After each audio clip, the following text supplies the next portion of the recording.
Bueno, muy buenos días a todos. Espero que se encuentren muy bien cada uno en sus respectivos países. Hoy tenemos el gusto de tener a dos invitados defensores de los derechos de los actores principalmente. Eh, voy a presentar primero a Santiago, quien va a ser nuestro moderador, y posteriormente ya Santiago presentará a Víctor, quien es nuestro expositor, y además de eso nos hará una introducción del tema. Bueno, Santiago es abogado de la Universidad Externado de Colombia, tiene un máster en la Universidad Carlos III de Madrid, un máster en propiedad intelectual. Es miembro del comité jurídico de Latin Artis desde hace ya bastantes años, y igualmente tiene una larga experiencia en la sociedad de gestión colectiva de los actores acá en Colombia. Primero empezó como secretario general, después director jurídico, y actualmente Santiago es el director ejecutivo de la sociedad de gestión colectiva de actores acá en Colombia, que ha hecho igualmente un trabajo muy importante por los derechos de los actores acá en Colombia. No siendo más, entonces doy la palabra a Santiago para la introducción y la presentación de Víctor. José Roberto, muchas gracias. Muy buenos días, buenas tardes para algunos de ustedes. Bienvenidos a este espacio de IP Time. Aprovecho la oportunidad para agradecer a José Roberto y a Paola la invitación a participar y a tener el chance de oír y de conversar con este tema que nos apasiona tanto y por el que dedicamos nuestras vidas, Víctor y yo, la defensa de los derechos de los actores. Eh, y en el día de hoy, pues justamente, pues vamos a hablar del tema de los actores, de ese interviniente clave en la obra audiovisual. Esas personas responsables de generar emociones en las audiencias y que en muchas ocasiones, si no en todas, pues son un elemento fundamental para brindarle un valor agregado a las obras audiovisuales. Y para ello, pues hoy vamos a conversar con Víctor Drummond. Víctor es abogado, es profesor universitario del Centro Universitario dos Guararapes en Brasil. Ha sido ponente en más de 30 países. Es actualmente el presidente del Comité Jurídico y Desarrollo de Latin Artis, Confederación de Sociedades de Gestión Colectiva que defiende el derecho de los creadores audiovisuales en Iberoamérica, y es fundador y director de Interartis Brasil. Hoy Víctor nos va a hablar principalmente de algunos elementos que encontramos en su publicación El actor y su no derecho, pero nos dará una visión general del actor como creador, de ese importante rol que cumplen los actores en la obra audiovisual. Por supuesto, nos dará un panorama del marco de protección normativo del que gozan los actores en términos generales. Nos dará, por supuesto, sus apreciaciones de si considera si es adecuada y justo esa protección de que gozan los artistas. Y pues hará algunas menciones de si eventualmente el Tratado de Beijing, ¿qué representa para los actores? Es un avance importante, es un avance significativo, resulta ser suficiente. Todas estas preguntas las dejo al aire pues, para que a continuación, ya dándole la palabra a Víctor, pues nos absuelva esas inquietudes y nos entretenga un rato con su charla. Entonces, Víctor, tienes la palabra. Bienvenido. Muchas gracias. Recuerden, discúlpame, Víctor, antes de darte la palabra, recuerden, si tienen preguntas, si tienen inquietudes, por favor, para que las vayan poniendo en el chat. Si quieren intervenir, para que le vayan levantando la mano, y a la medida del avance de la conferencia iremos dando la palabra e iremos atendiendo sus inquietudes. Ahora sí, Víctor, tienes la palabra. Querido Santiago, muchas gracias por las palabras amables. Paola, todo el equipo de IP Time, José Roberto, todos los que no pueden estar presentes, pero luego van a escuchar, van a mirarnos. Y muchas gracias por esta invitación.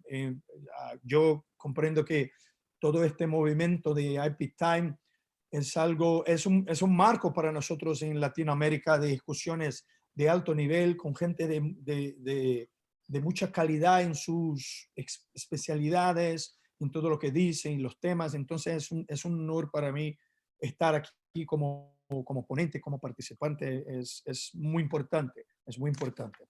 Bueno, como son todos aquí expertos, en alguna medida, aunque uno puede no ser experto exactamente en el punto que se va a tratar, claro, una cosa del camino voy a intentar de hacer más, bueno, no voy a repetir la misma cosa de siempre, pero algunas cosas puede ser que repita, porque es de nuestra prolijidad de abogado, de profesores, hacerlo, sobre todo en mi caso, que soy muy prolijo.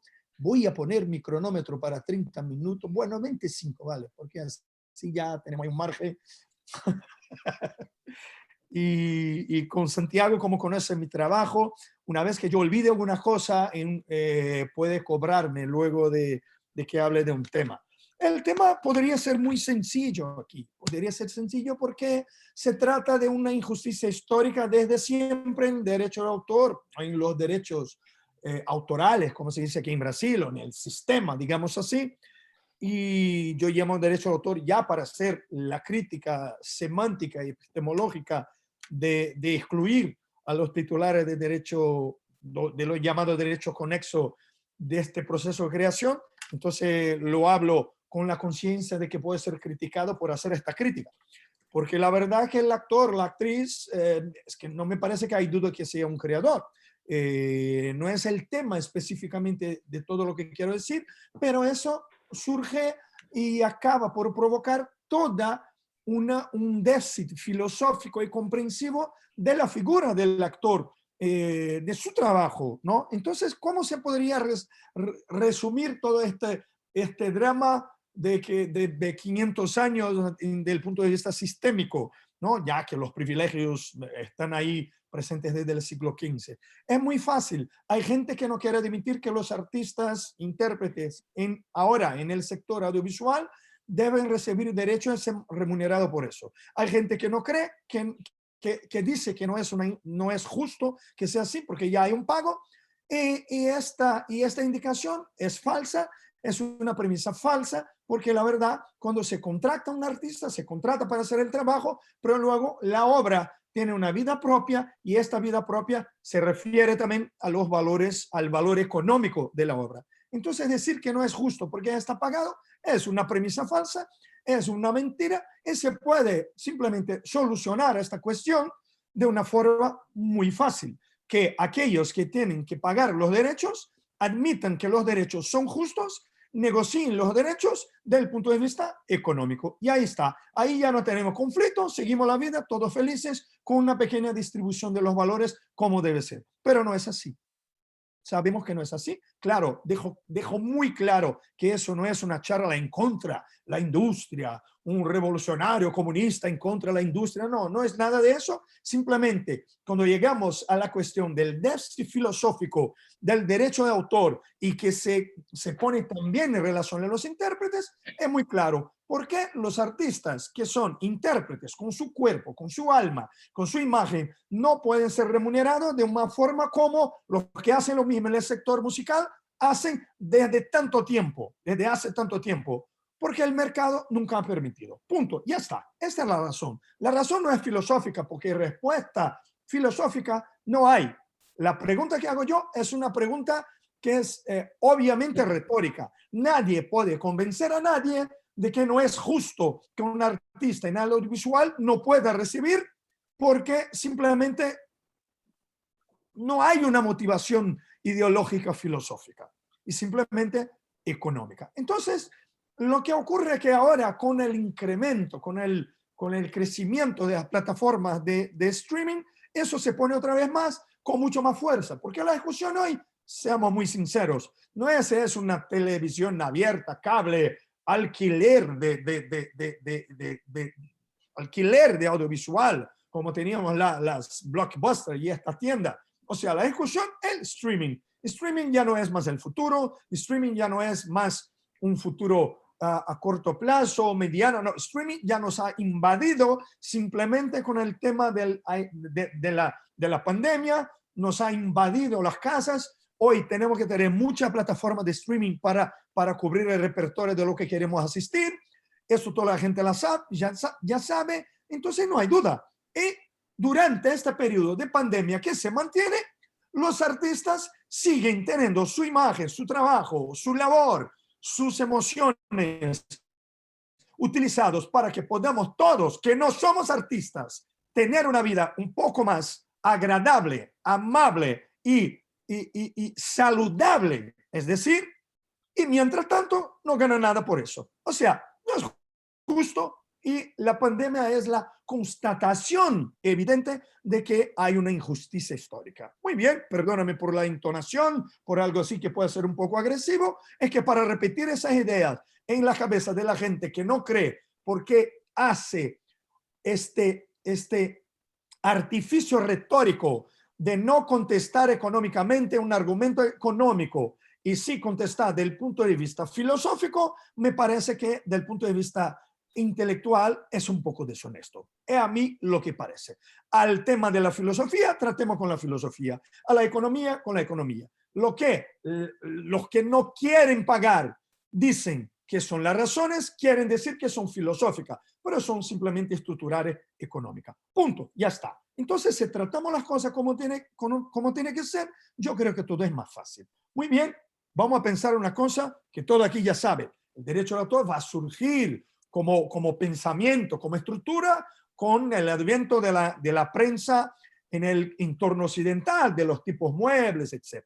Ya sabemos que la prensa viene de Corea, hay muchos estudios muy específicos incluso sobre los tipos muebles ahí, pero lo que acaba por conducir a la discusión, que es la discusión sistemática, va a pasar en Europa, ya sabemos eso, ya sabemos. Entonces no quiero hablar mucho de Gutenberg aquí y ahí, pero quiero apuntar una cosa muy interesante. Vamos a ver.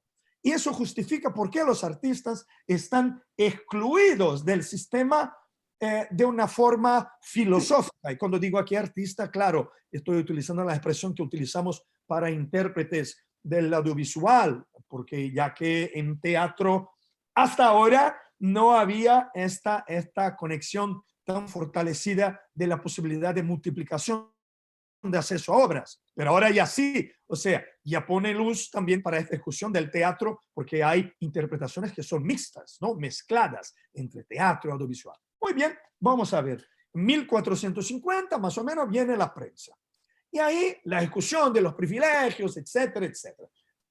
Desde 1450 hasta el siglo XVIII, si estudiamos las formas de multiplicación de acceso a obras, vemos que no hay evolución tecnológica hasta el siglo XVIII que permita eso que llamo yo multiplicación de acceso a obras. Porque al final, vamos a pensar, la reproducción de una obra, que entonces era literaria o musical por las partituras, la reproducción correspondía a 100% prácticamente de la posibilidad de difusión de las obras, de multiplicación de acceso a las obras.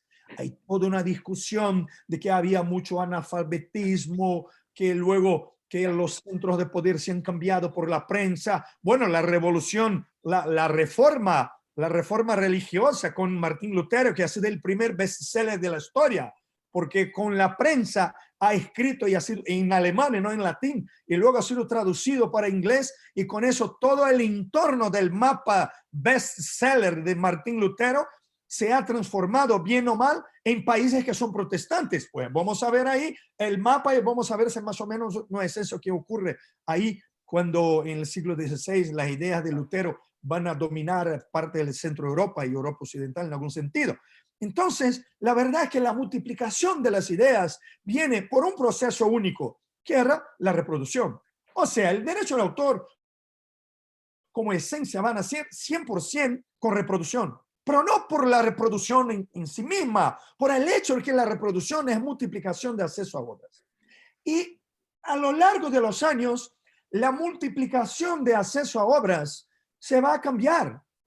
Y hoy, claro que miramos y vemos que hay muchas posibilidades de multiplicación de acceso a obras. O sea, del punto de vista filosófico, cualquier multiplicación de acceso a obras y obviamente interpretación en el tema que estamos hablando es una derivación, entre comillas, del punto de vista filosófico de la reproducción. Ahora vamos a ver, 1796 o 98, la litografía surge. El fonoautógrafo, estoy aquí con mi librito derecho, el actor es no derecho. El fonoautógrafo, 1857. Vibroscopio de Thomas Young, 1857. Fonógrafo, 1877. Cinematógrafo, hay discusión, 95 para Boully o Lumière, 95, 1895. Radiotransmisión, el conocido ahora Nikola Tesla, está más popular ahora obviamente, 1894, y por la hipótesis de Marconi, 1896. ¿Qué estamos hablando? Que hasta el siglo XVIII, pero fundamentalmente siglo XIX, no había cambio tecnológico que pudiera hacer con que la multiplicación de acceso a obras se operara. Lo que es decir eso, quiere decir, es decir que el siglo XIX, cuando se opera la verdad, la posibilidad de multiplicación de acceso a obras, y voy a repetir muchas veces esto, como fundamento de desarrollo del derecho de autor, las primeras leyes de derecho de autor ya existían. El Estatuto de la Reina Ana, más patrimonialista, pero las también patrimonialistas leyes francesas del 91 y 93, la ley dinamarquesa, la ley portuguesa 1822, y ahí 1851, y ahí vamos, y ahí vamos. O sea, la discusión de las leyes nacionales es posterior a simplemente al hecho de la reproducción. ¿Y quién va a entrar en esta discusión en algún momento después de las leyes nacionales? Aquellos de la industria que van a percibir que la multiplicación de acceso a obras es el fundamento económico de la discusión. Y sobre todo son aquellos que van a recibir el sello de titulares de derechos conexos. Las compañías fonográficas, o algunos dicen las disqueras, y las compañías de radiodifusión. Vamos a ver otra vez. Radiodifusión, 94-96.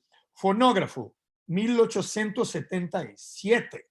O sea, final del siglo XIX. Por eso que las primeras leyes de derecho de autor van a ser aquellas relacionadas con el tema de la reproducción, con el papel, con esta discusión. Y cuando llegamos a vamos a llamar así muy resumidamente, segundo momento de discusión sistemática y nacional, y que también va a conducir al escenario internacional, tenemos la llegada de estos dos grupos muy fortalecidos. Bueno, ahí la crítica. ¿Cuál es la crítica? La crítica es que, en mi opinión, a veces humilde y a veces no, porque yo creo que es muy concreto esto, y la expresión derecho conexo tiene un doble sentido semántico filosófico que merece una atención, que es la siguiente. Claro que una compañía fonográfica, por el hecho de hacer o permitir la grabación y pagar, vamos a pensar históricamente, ¿no? No era una entidad creativa. Lo mismo con la radiotransmisora, que no era una entidad creativa.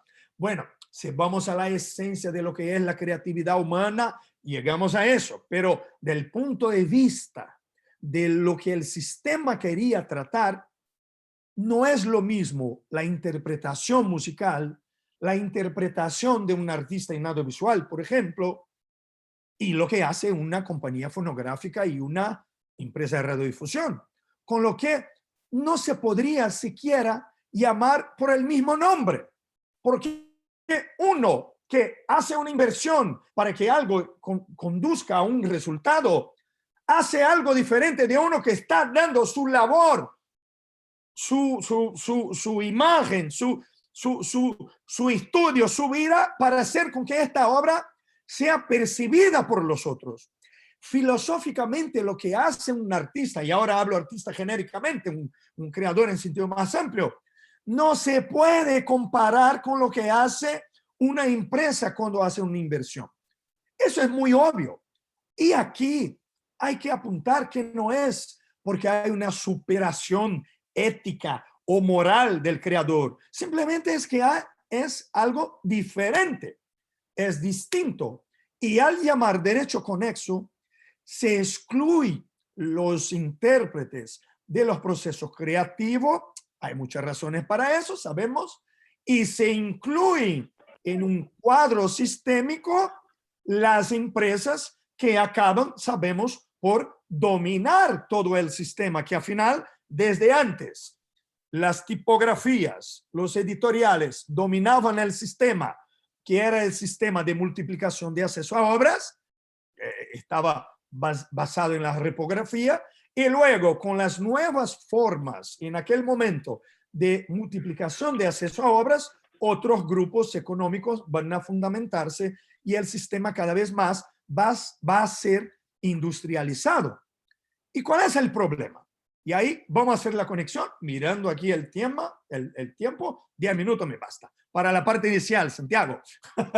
Bueno, lo que tenemos, claro, vamos a ver el desarrollo, por ejemplo, francés de los dramaturgos, difundiendo la idea de la necesidad del derecho de autor, etcétera, y otros países del centro de Europa con el teatro y etcétera. Vamos a ver lo que pasaba. ¿Por qué un autor dramaturgo podría tener derecho en un teatro y en otro teatro? Porque la obra estaba en dos teatros a la vez. Vamos a hacer aquí algo romántico en la Francia postrevolucionaria, un teatro en París y otro en Lyon y etcétera, y un mismo texto aquí y ahí. ¿Y por qué hay una repetición de la obra? No es decir que hay una repetición de remuneración, porque hay multiplicación de acceso a la misma obra. Dos teatros llenos. Ah, qué esperanza tenemos de teatro llenos. Teatro lleno, hay más gente. Si hay más gente, se paga más. Punto. Ya está. ¿Cuál es el problema? Ahora, díganme, ¿cuál es la diferencia de tener dos teatros y dos plataformas de streaming? O una plataforma de streaming con gente de un país y de otro país. Pues es lo mismo. Si la plataforma de streaming está en un país, tiene una población, está en otro con otra población, ¿cuál es la diferencia? Y más, países como Brasil, tiene Río, São Paulo. Si hay más gente para pagar. Si hay más gente para pagar, hay una parte de derecho que tiene que ser pagado a los creadores. Punto. Ya está. Porque hay una multiplicación de acceso a las obras. ¿Cuál es el problema? El pánico de la industria del audiovisual, porque la sociedad de gestión van a cobrar tanto, pero tanto, que las obras no van a ser posibles de ser producidas, que los costes serán tan altos que las plataformas no van a poder sostener. Oye, vamos a ver, esto es una tontería. Si aquí tenemos los artistas queriendo recibir una parte de lo que los cabe, porque simplemente tienen las obras que son miradas por más gente, se matamos a la plataforma porque cobremos mucho, se matamos el sistema porque se cobra mucho, ¿qué reciben los artistas? Pues nada. Entonces no me venga con un argumento tonto de decir que si es mucho, no se puede tener la plataforma, etcétera, etcétera. No va a ser mucho a este punto, queridos.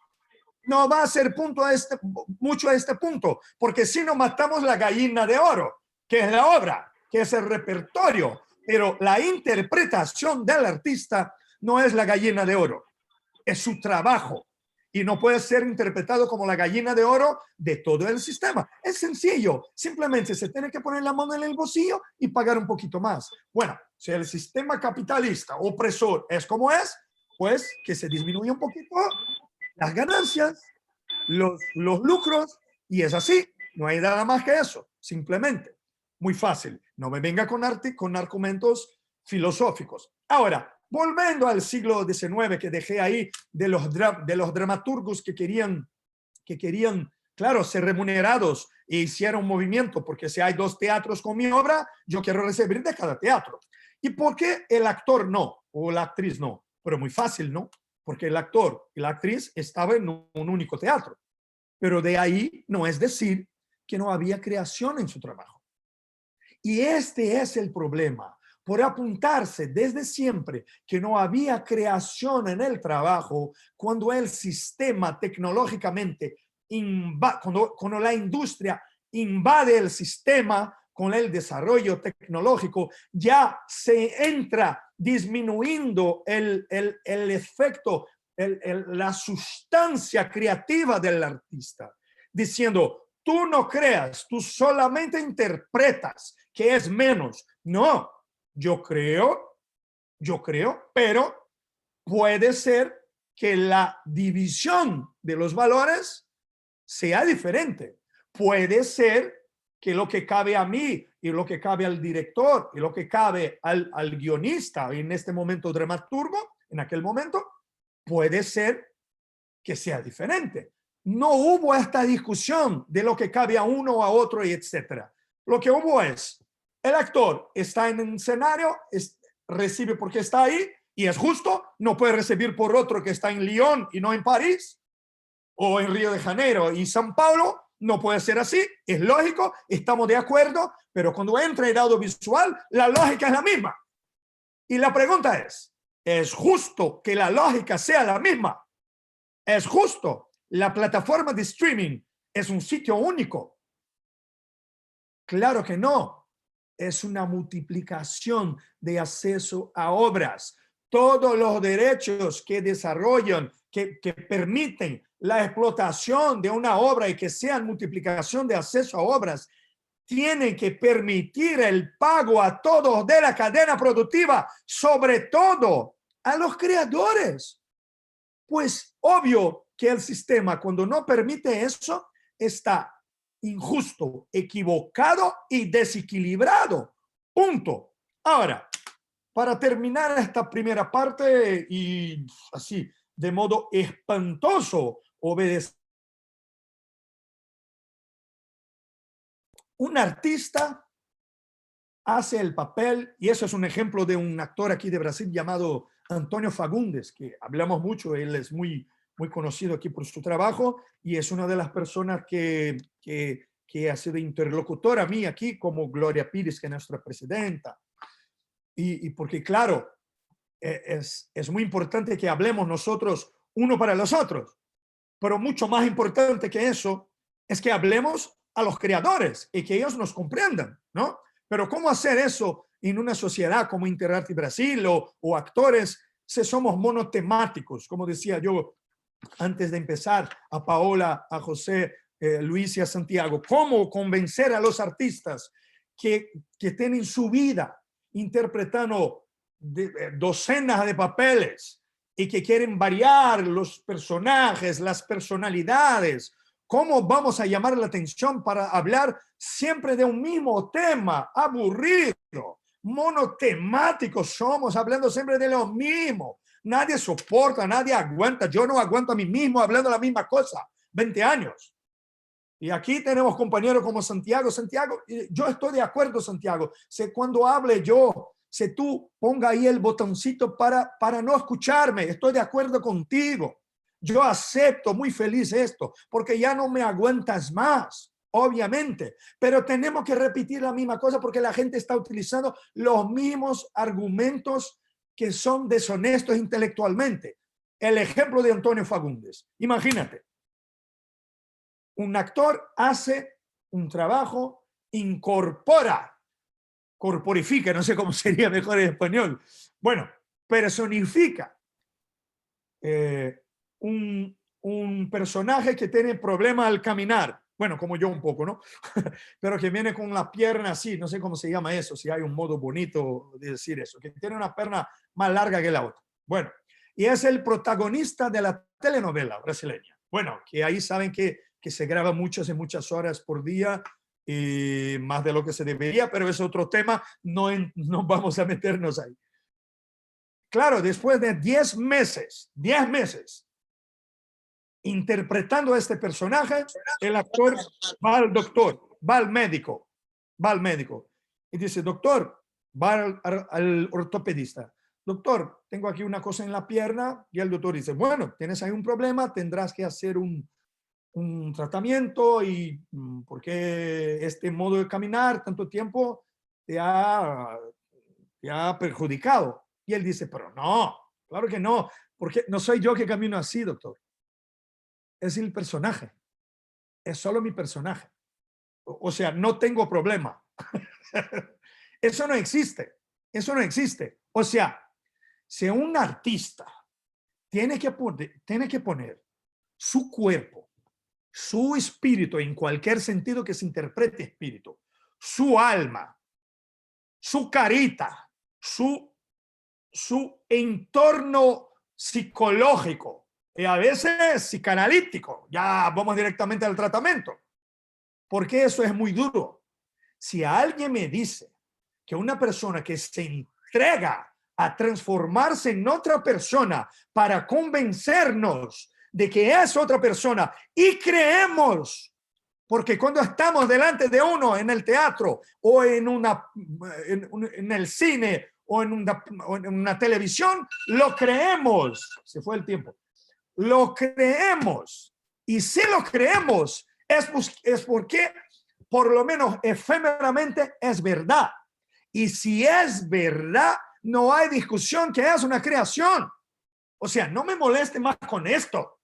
Claro que es una creación. Y si es una creación y el sistema ha dicho que no puede remunerar porque el sistema ha dicho que es simplemente una mera interpretación y se llama eso derecho conexo y no sé qué, para disminuir. Y esa es una batalla que no vamos a ganar porque no vamos a cambiar el nombre del derecho que se aplica a los intérpretes en audiovisual, en teatro, de otra cosa que no sea derecho conexo. Esta batalla está perdida.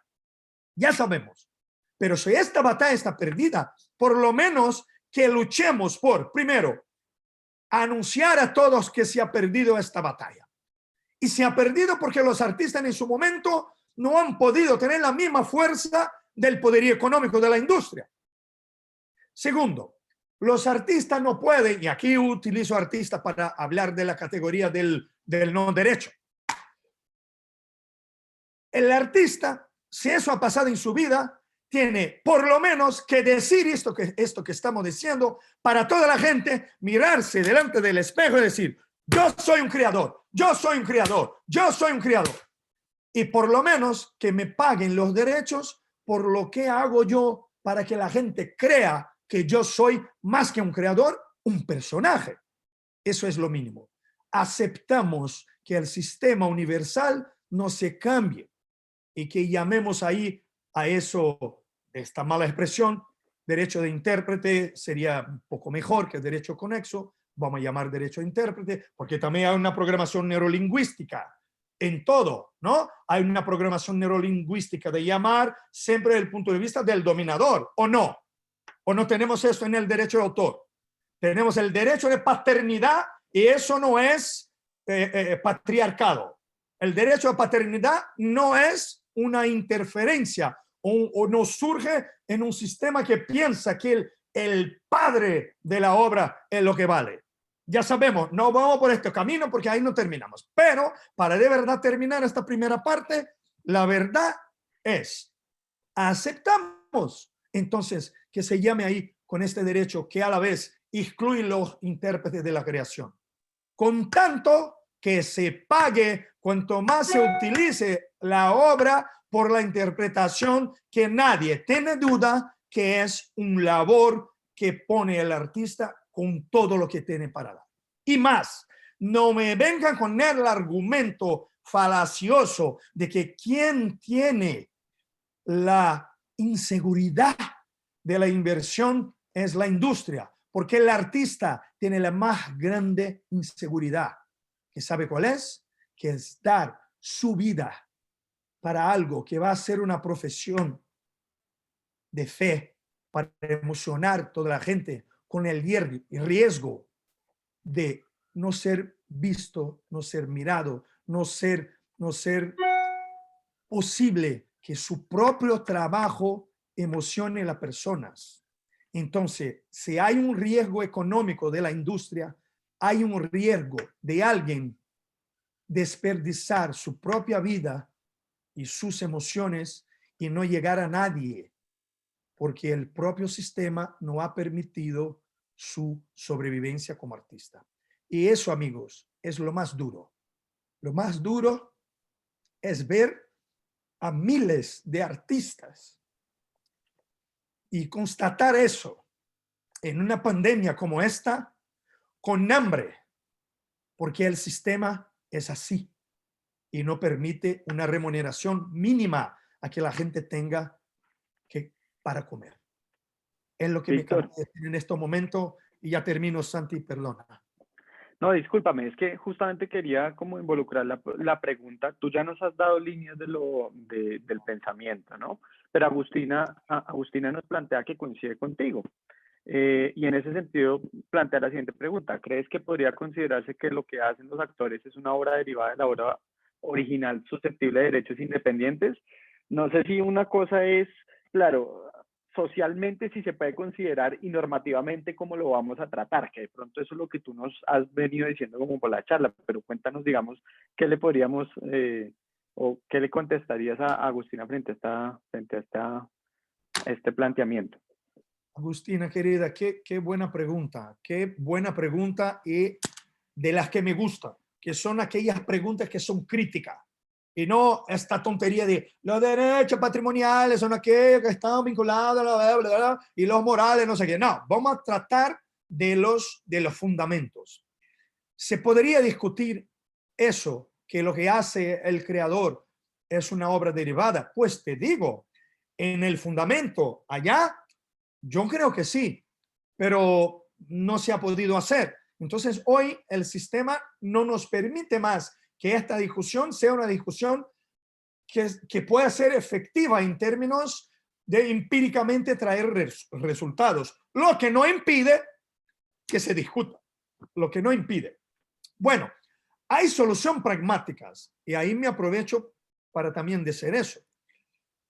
Primero, perdón, siguiendo en tu indicación, claro que hay una originalidad en la creación de los intérpretes, claro. Y te digo, sabes que yo aquí comenté en esta primera edición, y desafortunadamente todavía no está en español, pero a quien quiera puedo enviar el archivo en portugués y prometo que voy a pedir una traducción para que sea libre y circule ahí cuanto sea, incluso porque yo tengo la edición mía, es un librito pequeñito, pero para enviar a los países de Latinoamérica se costa cuánto más para enviar el librito que el propio librito, ¿no? Pero bueno, sabemos que el valor es intrínseco a la obra, pero bueno, os envío por correo electrónico, lo que sea, encantado. Bueno, a ver, hay un punto muy interesante. En este librito en algún momento yo decía que el plagio en el audiovisual sería muy difícil de apuntar en algún sentido, porque una mera copia tendría que ser algo muy exacto, es diferente de un plagio académico en que hay ahí caminos para engañar y etcétera. Pero comentaba eso sobre el trabajo de los intérpretes en una live streaming de estas que he hecho en la pandemia. Y una actriz muy amiga dijo, pues ¿sabes qué, Víctor? Que a veces identificamos claramente los plagios en las interpretaciones. Porque cuando tenemos un actor o una actriz haciendo un espectáculo en el teatro, va a ser sustituido por otro y hace lo mismo, exactamente lo mismo, que no está en el guión, que no está en la dirección, que no está en ningún apunte, eso en algún sentido puede ser indicado como plagio. Yo no tengo una posición muy cerrada sobre eso, es una discusión y no estoy aquí para dar ninguna respuesta, simplemente para confundir a la gente, es la idea. Solo no quiero confundir el tema que es el tema principal, que es decir lo mismo de siempre. Hay que pagar por los derechos porque los derechos son claros. Mismo cuando los sistemas no indican que son claros, quien está equivocado son los sistemas y no el derecho ni la concepción filosófica. Lo que está equivocado es el sistema. Y entonces esta discusión es muy interesante y esta amiga me comentaba que ella no pudo seguir con el trabajo, estaba ensayando y tuvo que salir y no estrenó en el teatro, pero porque estaba en la televisión. Una amiga, compañera, fue a hacer el personaje y no lograba desarrollar el personaje, cómo el personaje funcionaba. No entraba en el personaje, no entraba. Pero una vez fue la antecesora en el teatro y ha hecho como estaba pensado el personaje. Ella la ha copiado. Entonces hay esta discusión. Es que estamos siempre en el marco de decir las ideas no son objeto de protección por derecho de autor, el plagio, no sé qué. No miramos los fundamentos. Tenemos que tener esta idea de ir a la fuente primaria siempre. Os digo, cambiando un poco de tema, pero rápidamente. Estoy ahora estudiando los epigramas de Marco Valerio Marciales. O sea, un autor más que clásico, porque ha vivido poco después de Jesucristo. ¿Y por qué Marcial en el entorno del derecho de autor? Porque Marcial ha sido el primero a utilizar la palabra plagiarius en latino, pero en un solo epigrama de los 12 libros de epigrama que tiene, en un solo utilizó la palabra plagiarius, que era una metáfora que ha construido para el que roba, entre comillas, ¿no? Roba un esclavo de otra persona o transforma un hombre ya libre en esclavo otra vez. Esta era el origen latina, semántica de la expresión plagiarius. Y de ahí es muy interesante porque hay muchos epigramas de Marcial, en que él indica esta insatisfacción con el hecho de que alguien podría ser autor de sus textos o de otras personas. Y ahí va. O sea, ¿por qué estoy diciendo eso?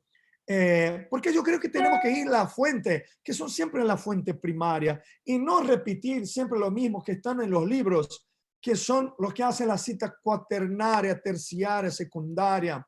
Por eso tenemos que ir a los clásicos, de gente como nuestra querida y maestra Delia Lipsky, que está aquí, que es un clásico, porque ella sí fue a las fuentes primarias. Tenemos que ir a la fuente primaria, a los autores que han parado su vida para estudiar los temas. Tenemos que hacer esto. Nuestra generación, y estamos en cambio de generación, porque algunos aquí como yo ya estoy llegando ahí a 50. Entonces somos otra generación y hay una nueva que está NFT, memes, no sé qué, mucho más rápida que nosotros. Tenemos que entregar a la próxima generación y tenemos que ser la generación que va a estudiar el derecho de forma y de modo verdadero, con las fuentes históricas, filosóficas, para reconstruir si necesario.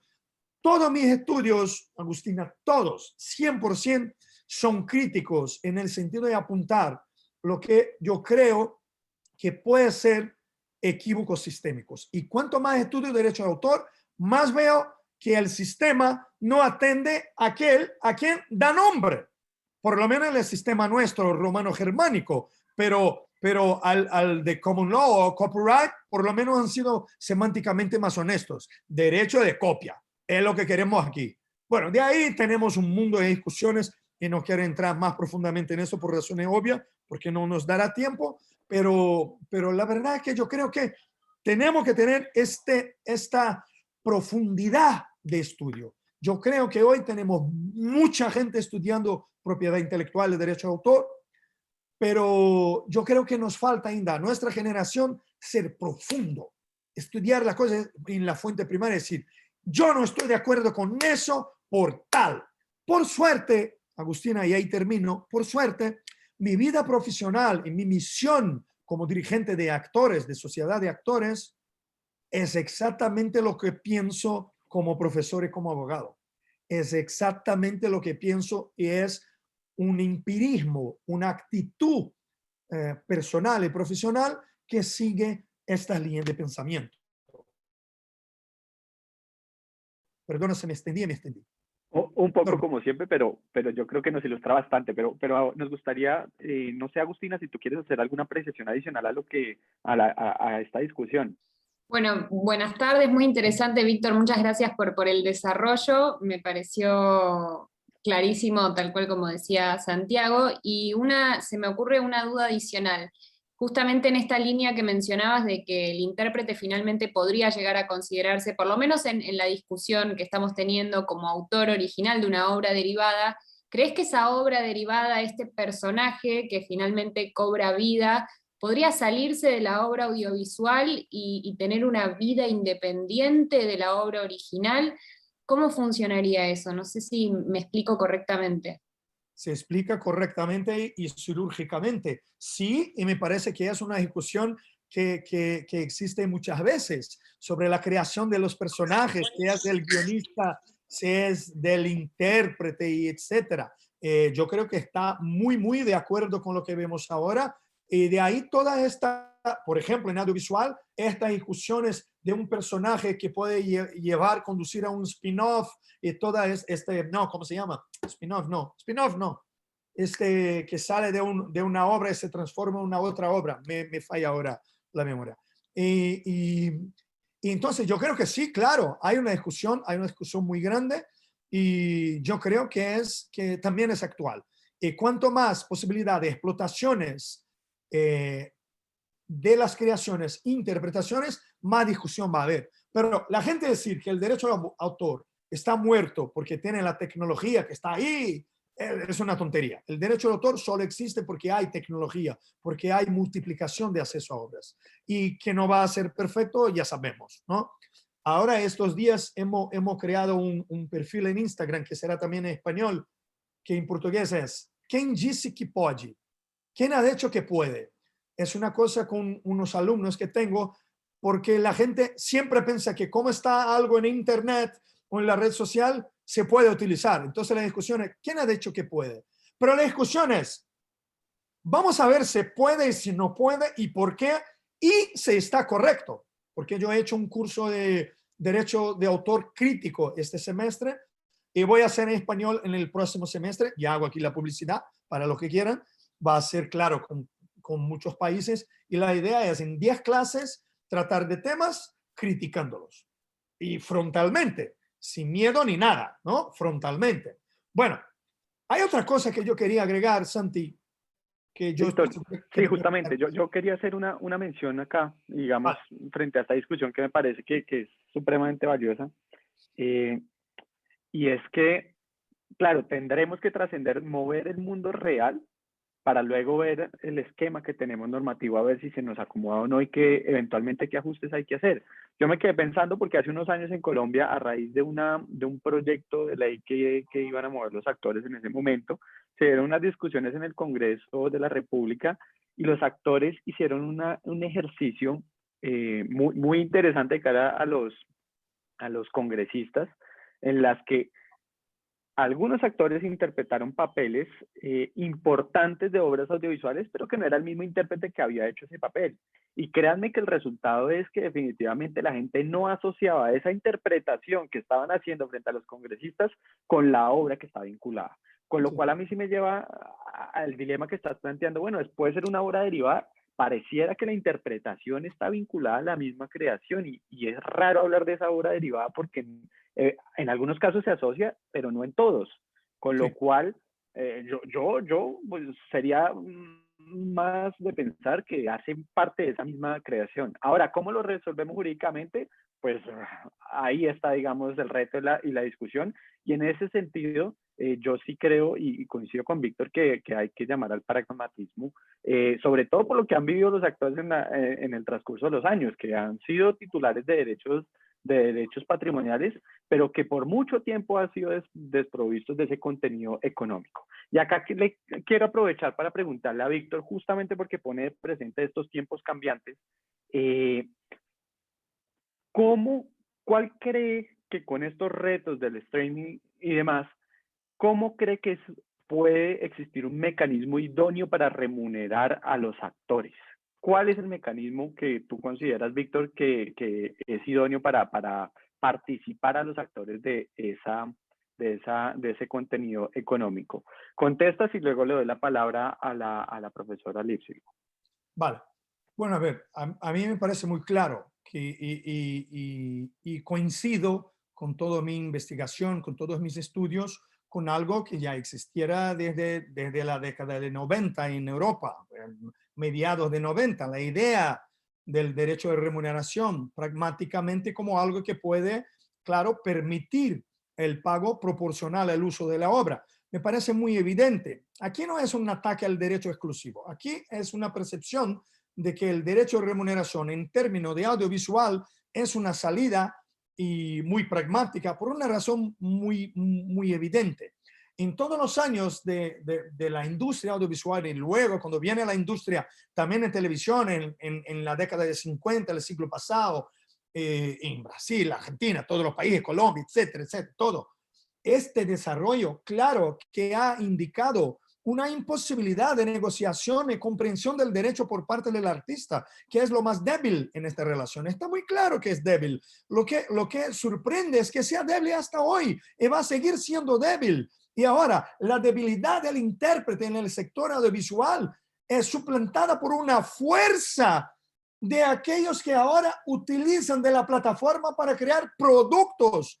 Odio esta palabra, pero tenemos que poner ahí contenido, otra terriblemente mala, como youtubers y personas que nadie ha escuchado. Y no es nada en contra de la gente que hace cosas buenas, pero hay gente que no hace nada de bueno y tiene mucho más poder de negociación y de posición individualmente que todo un colectivo de artistas.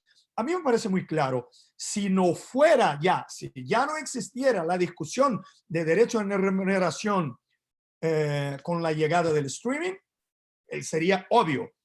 No te puedo decir que el sistema, bueno, norteamericano, vamos a llamar así, por remuneración, con la posibilidad de cesión total de derechos y todo lo que sabemos, sea pasible o sea posible de un equilibrio en la punta. No puedo apuntar eso a la figura de los residuos y etcétera. Pero ¿cuál es la cuestión? La cuestión es que si uno tiene la producción, la distribución y la posibilidad de control de las obras que van a circular, eso ya tiene mucho. Ahora vamos a ver, con las plataformas de streaming que son ahora también productoras o que pagan por las obras de audiovisual, ellas tienen la producción, la distribución y la exhibición. ¿Crees que van a querer negociar?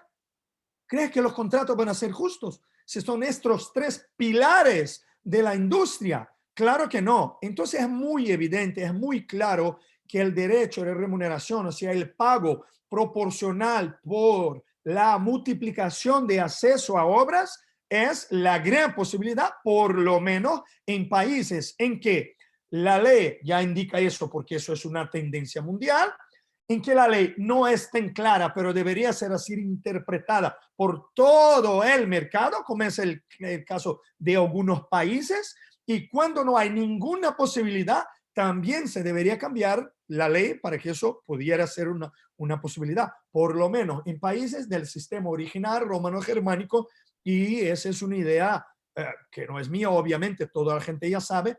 Claro que de ahí entra la gestión colectiva de audiovisual, que va a ser cada día más fácil.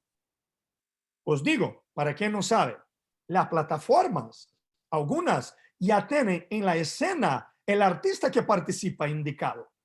Y eso siempre ha sido una fragilidad de la sociedad de gestión como coste de indicación, sobre todo es, todavía, ¿no, Santiago? El coste para identificación de los artistas en cada escena, para la distribución correcta y etcétera, etcétera. Eso nos cuesta mucho, pero cada día más es más fácil. Y con streaming dominando totalmente la forma principal de explotación de las obras, que es eso que está ocurriendo.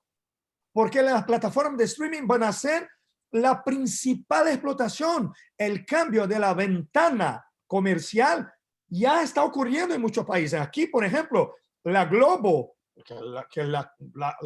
la televisión que todos conocen, que es un poder aparte en Brasil, la Globo ya no tiene el mismo poderío artístico, y lo que era siempre la ventana principal, que era la telenovela en la tele abierta, ya pueden cambiar en el futuro. Y el Globoplay, que es la plataforma, en la pandemia se ha desarrollado y tiene miles y miles de abonados, ¿no? Se llama. Entonces, el cambio de mercado ya ocurrió. La concentración de poder en la industria ya ocurrió.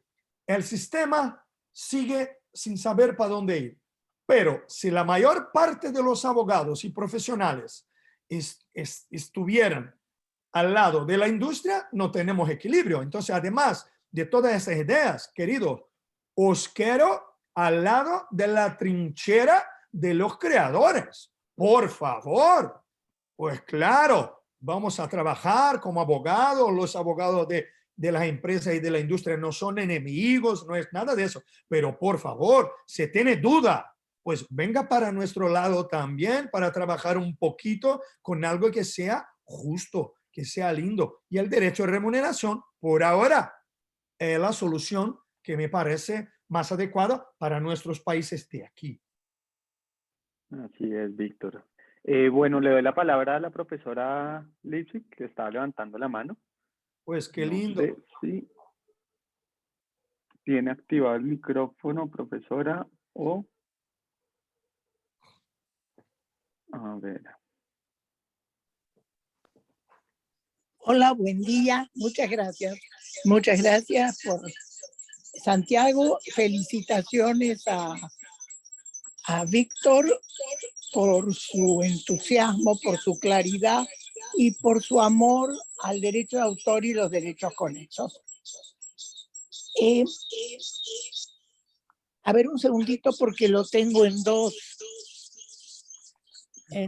dispositivos. Y hay un cierto eco, ¿verdad?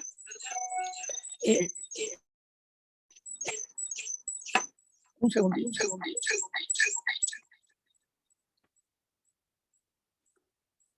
Bueno, vamos a... ¿Hay mucho acople? Hay un poco de eco, pero pareciera yo creo que es como del audio de lo que está recibiendo en su dispositivo, profesora. Sí, pero no importa. Voy a ser muy breve. Gracias. Ya lo vimos perfecto. Gracias, Víctor, por recordar mis trabajos. Y uno de los primeros trabajos y estudios que publicamos con Carlos Villalba en 1976, que el siglo pasado, y muy antiguo, estudiamos mucho el tema raíz de la Convención de Roma, que no habla del actor, pero sí excluye a los actores, pero sí se plantea lo mismo con respecto a los intérpretes musicales. Y acá lo que pasa que con el actor todavía es más, digamos, puede llamar más a dudas. Aquí Agustina, que acaba de irse, lo siento, pero bueno, se hace lo que se puede, tuvo que irse, pero ella planteó, y se lo contestó Víctor muy bien, el tema de si es si hay una creación autoral o no. Ese es el fondo de la pregunta. ¿El intérprete es un creador como el autor? Ahí está, me parece, el meollo de una cierta discusión que hubo y que solamente quisiera aportar en línea con lo que estuvo diciendo Víctor. Él diferenció muy bien que los productores, ya sean fonográficos, ya sean audiovisuales, ya sean teatrales, no realizan una actividad artística, sino empresarial, técnico-organizativa. Ahora, el actor realiza una actividad mucho más parecida al autor, pero no deriva en una obra.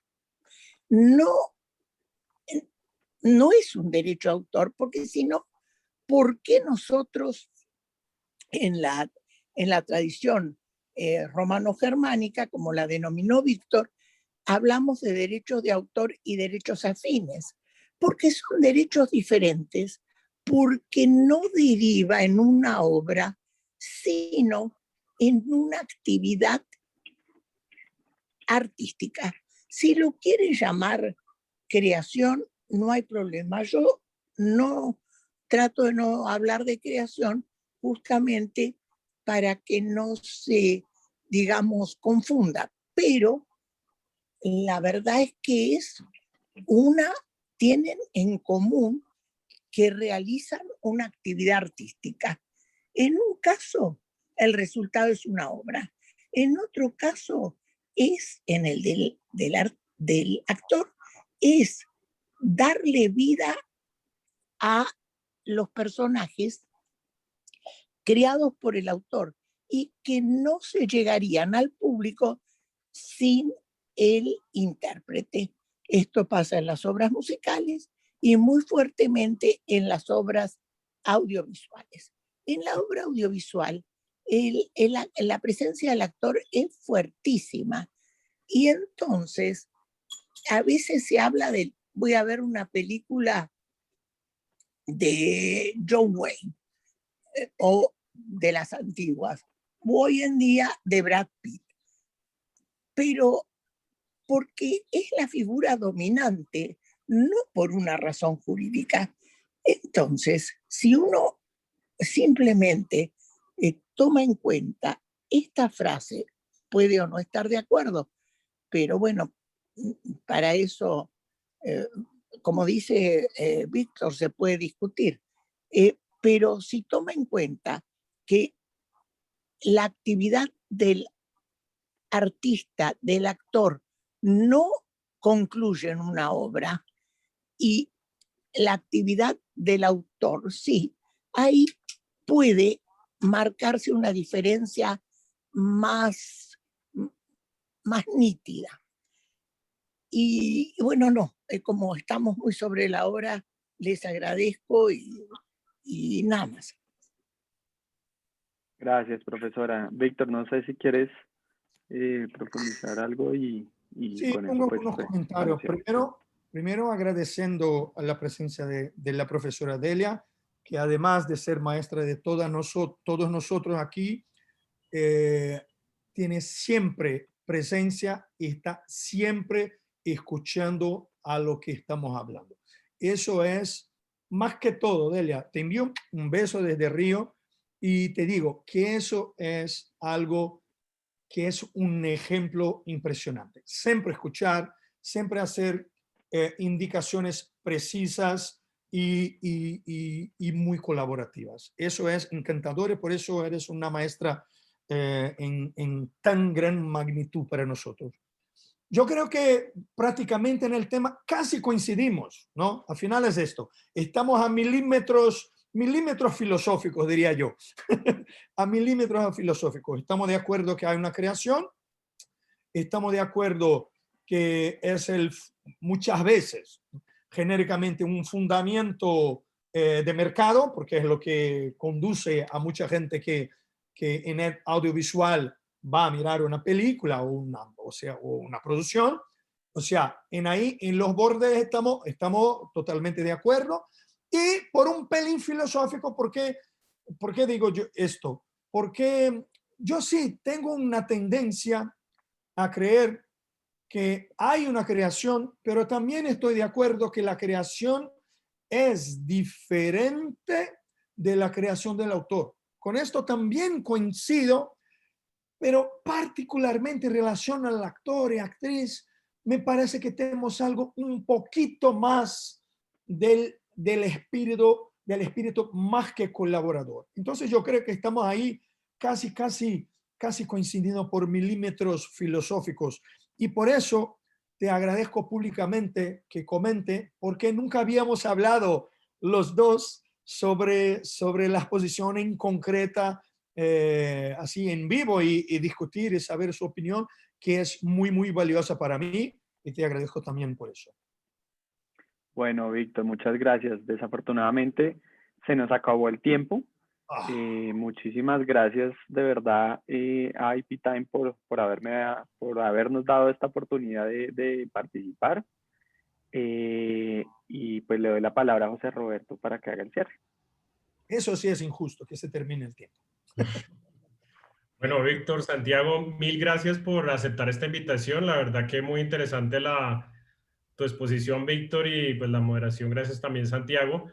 La verdad, muy independientemente de las discusiones sobre si ahí se podría hablar de una creación o no, la verdad es que, bueno, sé que se presta para muchas discusiones, pero resalto mucho ese mensaje que nos diste a muchos abogados sobre el tema de que si estamos acá como defensores de la propiedad intelectual y derecho de autor, debemos utilizar también esos principios generales para resolver ciertas dudas frente a la aparición de la tecnología, ¿sí? A mí la verdad me sorprende mucho muchas empresas que no están pagando los derechos de autor y los derechos, pues llámese los conexos, como los queramos llamar, y igualmente dependiendo de esta discusión también sobre conceptos. Pero sí me parece muy relevante el tema de utilizar esos principios generales, porque sí, también soy un poco apasionado sobre ese tema, sobre lo que pasa actualmente en que muchas empresas pues no quieren pagar ciertos cobros sobre derechos de autor que en teoría y ahora con la pandemia pues tal cual se ha agravado.